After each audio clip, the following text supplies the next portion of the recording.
ইসলামী ব্যাংককে খুব দ্রুত রাহুমুক্ত করতে হবে। দরকার হলে ইসলামী ব্যাংক নামে কোনো ব্যাংকই থাকার দরকার নাই। কারণ একটা ব্যাংক কখনো রাজনৈতিক কাজে ব্যবহৃত হতে পারে না। কেউ প্রশ্ন করতে পারবে যে ঢাকা ব্যাংক নামের ব্যাংক বিএনপির কাছে ব্যবহৃত হয়?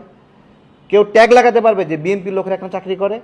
কেউ বলতে পারবে যে আপনার হলো ইউনাইটেড ব্যাংক আপনার হলো বিএনপির কাছে, বা কোনো একটা ব্যাংক আওয়ামী লীগের ব্যাংক, কেউ বলতে পারবে যে এই ব্যাংকের কর্মীরা সব আওয়ামী লীগের? বলতে পারবে না। তাহলে আলাদাভাবে একটা আইডেন্টিটি বানায়, আসলে জামাত কখনো এই সমাজের অংশই হতে চায়নি, বরঞ্চ জামাত তাদের অংশ নিয়ে আলাদা হতে চাইছে সবসময়। জামাত কখনো এই সমাজের সাথে মিশতে চায়নি, বরং তাদের অংশ নিয়ে তারা সমাজ থেকে বিচ্ছিন্ন একটা গোত্র হতে চেয়েছে। এই যে হতে চাওয়া, এইটাই তারা এই সমাজের প্রতিনিধিত্ব করতে পারবে না।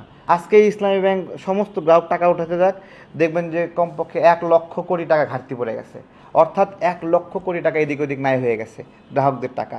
তো তারপরেও ব্যাংকগুলো কার্যক্রম চলতে থাকে, রাষ্ট্র ঘাটতি পড়লে টাকা প্রিন্ট করে দিয়ে দেয়।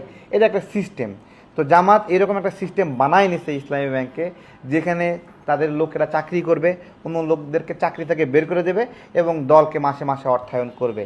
তো রাষ্ট্রের মধ্যে থেকে, সার্বভৌমত্বের মধ্যে থেকে আলাদা একটা সার্বভৌমত্ব তৈরি হতে পারে না, যেটা ব্যাংকিং সিস্টেম একটা দলকে পাইলে পুষে বড় করবে। এরকম সুযোগ না। এরকম হইলে জঙ্গি অর্থায়ন হবে, সন্ত্রাসী কার্যক্রমে অর্থায়ন হবে, নির্বাচনে অর্থ ব্যয় করবে। এই কাজগুলো ইসলামী ব্যাংকে ব্যবহার করছে।